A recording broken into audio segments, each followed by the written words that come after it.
Добар ден. По светот работат 218 милиони деца кои се на возраст од 5 до 17 години. Меѓу нив 152 милиони се жртви на детски труд. Ова е најмногу застапено во Африка, Азија, Пацификот. Македонија пред 11 години ја ратификуваше Конвенцијата против спречување на најлошите форми на злоупотреба на трудот, меѓутоа се уште како во земјава, така и во светот ситуацијата е алармантна. На оваа тема денеска разговараме со директорот на првата детска амбасада во светот Меѓаши, господин Драган Змјанец. Најпрво, добар ден, добре дојдовте и навистина ми е драго што ќе имаме можност да говориме на оваа тема.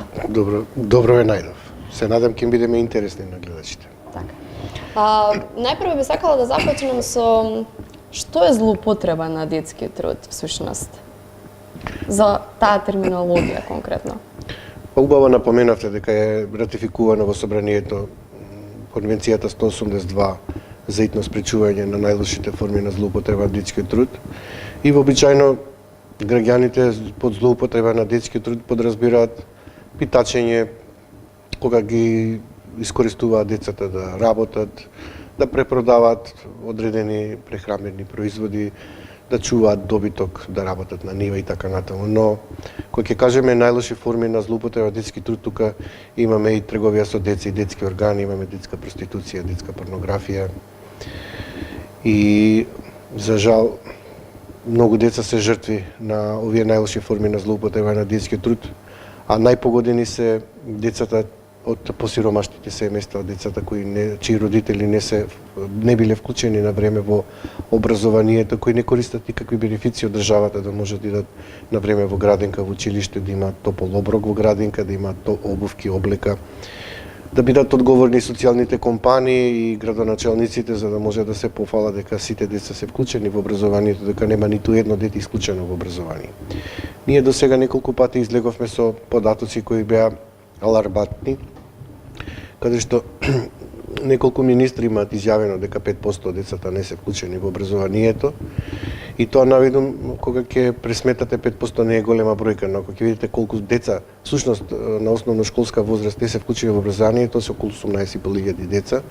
И баравме од авторитетите и од Министерството за образование и наука и од Заводот за статистика да ја потврдат или демантираат оваа бројка. До сега не добивме официјални податоци. Исто како што не добивме официјални податоци дека 200.000 возрастни луѓе не успеале да го завршат задолжителното основно образование. Исто како што има проблем, ако, например, не почнеш на време да одиш на основно училиште, дури на 14 години можеш да идеш во вечерно училиште.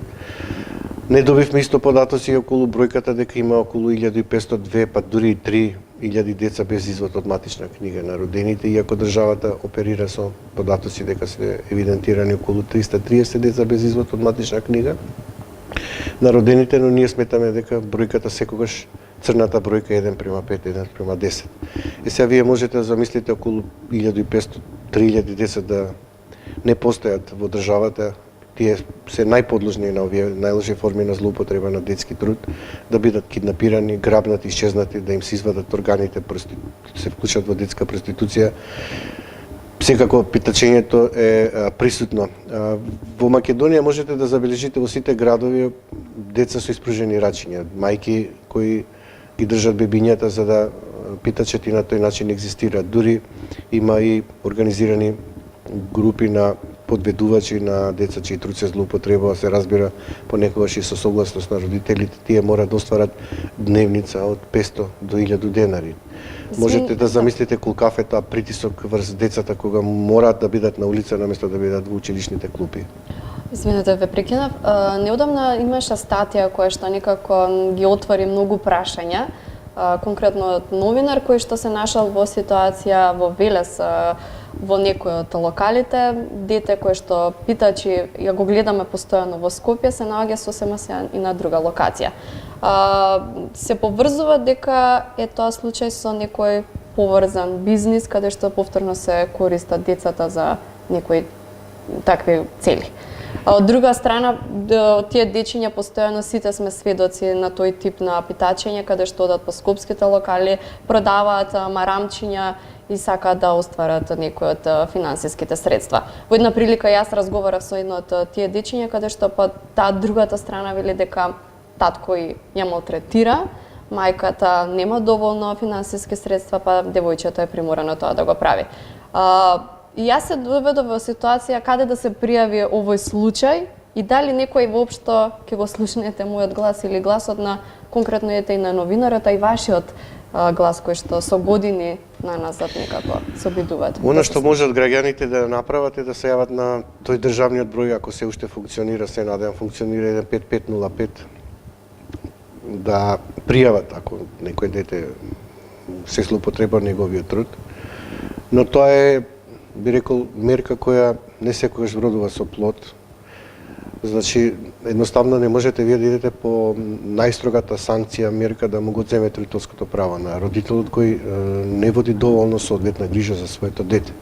И знаете, кога ќе отсуствува родителската грижа и одговорност, а таа најчесто се случува врз основа на сиромаштија, на еден трансгенерацијски начин на обезбедување на екзистенција, и тие деца се навистина принудени да обезбедуваат средства за себе и своето семејство, а при тоа не се вклучени во образованието, имаме проблем со државата. Државата е таа која ратификува конвенции и гарантира дека ќе ги спроведува сите права кои ќе гарантираат најдобар интерес на детето. Ако државата не вработи барем еден од родителите и не го едуцираат за да може да биде конкурентен на пазарот на трудот, не му обезбеди кров над глава и не го вклучи на време детето во раниот детски развој во градинка, за да стекне поинакви животни навики, вештини, да се интегрира, социализира, образува, воспитува, вие не можете да очекувате дека тие деца нема да бидат изложени на злоупотреба, не само од страна на своите родители, туку и од организирани банди и криминалци чиј труд го користат трудот на децата. И затоа имаме еден круг на сиромаштија, неписменост и злоупотреба кој не може да се искорени така лесно, се дека државата посериозно не се зафати со решавање на овој проблем.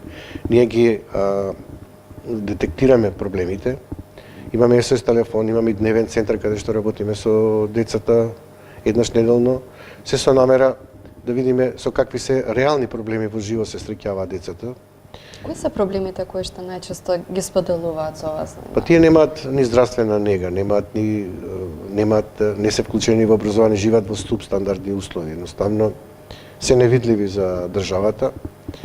Доаѓаат кај нас се со намера да бидеме во контакт, да им дадеме една почетен елан, би рекол, и иницијалност да се вклучат во образованието, разговараме со нивните родители.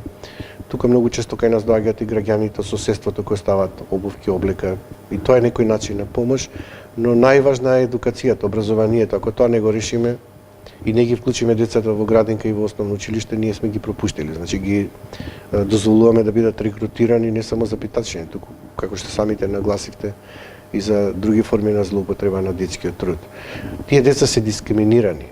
Тие деца едноставно не постојат за државата и како најранлива категорија се изложени на секакви опасности со кои се соочуваат.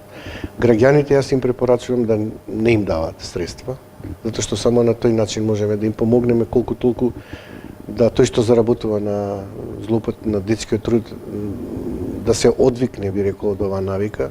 Ако веќе сакаат да им купат нешто, некој прехранен производ во ред, но добро е да ги притиснеме државните институции навистина да го решат овој проблем, ако наместо социјална помош ги вработат нивните родители и ги едуцира за да може да бидат, како што нагласи, конкурентни на пазарот, кров над глава и рано вклучување со бенефиции од страна на државата во градинка.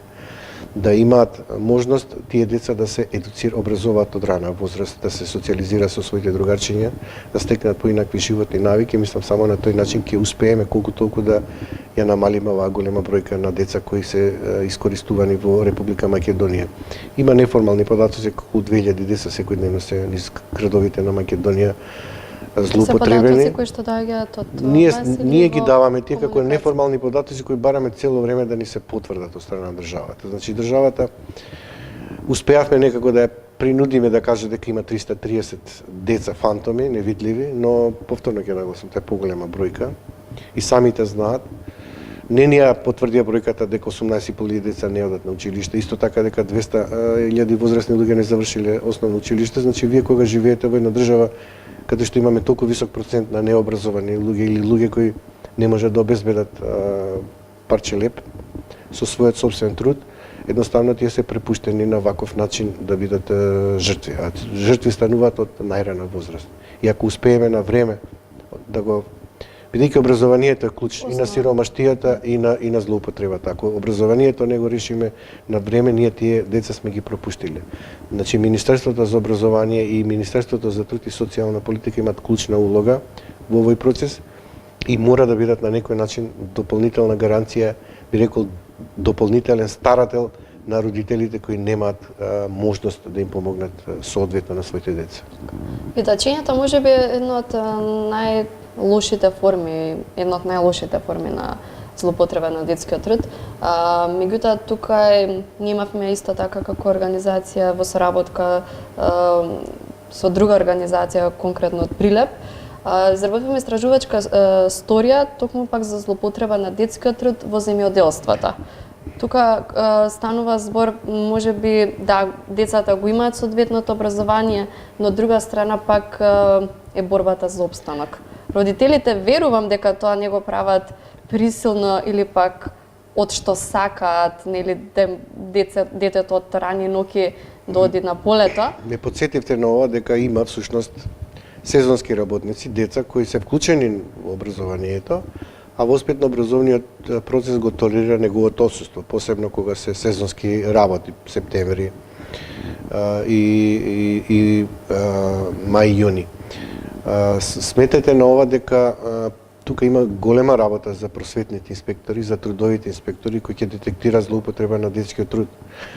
Но кога ќе стигне случај до судот, судот е немоќен да санкционира родителите кои не може да биде не само санкциониран, туку и да плати било каква казна за ова, а уште повеќе е проблематично ако на таков родител па и му го одземете родителското право, затоа што вие ако му го одземете родителското право и го санкционирате тој родител кој го принуда детето да заработува, па дури и во времето на земјоделските жетви, вие сметајте дека сте соучесници затоа што не сте му овозможиле на тоа семејство основна базична екзистенција. Ако не му го овозможувате тоа, вие фактички дополнително го травматизирате семејството и на тој начин не сте помагател, туку сте, би рекол, притисок, товар дополнителен врз кревките плеки на родителот кој не може да врзи крај со крај за да може да ги ишколува децата. Меѓаш континуирано работи и во насока и на превенција и постојано говорење и во медиумите и на ваши настани кои што ги организирате. Верувам дека ќе продолжите со вашата мисија и понатаму се додека не се намали, барем се надевам, оваа злоупотреба. Па имаме ние многу фронтови отворено, не само злоупотреба на детскиот труд, тука имаме и заедничко родителство, и деца да ги дознаат биолошките родители, и децата да имаат здрава животна средина и да се вклучат на време во образованието, и булингот, меѓуврсничкото насилство и за загадувањето дури така? Да, правото на живот загрозено. И со мигрантската криза, и со косовската криза, и со босанската криза, едноставно многу активности во изминативе 27 години. За жал се додека гледачите не гледаат дека говориме за ова, значи имаме слабости во системот и дека некогаш не е доволно само да се говори, туку да се делува. Тоа е најсложениот начин. Значи една од нашата задача, една од нашите, би рекол, премиси во нашата мисија е да го ставиме системот да биде во функција на децата. Значи системот сам по себе е тром, недоволно активен, недоволно, значи посебно центрите за социјална работа, значи тие нема таков капацитет да бидат теренски, да работат на терен. Психолозите, педагозите да ги детектираат со социјалните работници на време проблемите со кои децата се соочуваат во семејството, да најдат алтернативни начини како на тие семејства да им помогнат за да не се случи најлошото, како што нагласи да бидат децата киднапирани, грабнати, проституирани, пренесени преку граница, да се злоупотреба нивниот труд на брутален начин. 27 години споменавте дека Да. функционирате. Во април. Дали се има подобрено состојбата кога станува збор за прекршување на правата? Па едно нешто што морам да го нагласам е на високо место веќе кај граѓанството постигнато дека децата имаат права и обврски, дека се посебен субјект, дека се почитува нивното мислење, нивното учество и дека има поголема свест за детски активизам и активизам воопшто младински во општеството. Ние заедно со коалицијата сега и Млад образовен форум работиме да се донесе законот за средно училиште каде што младинското и детско учество ќе биде конкретно дефинирано низ кои форми се може да функционира.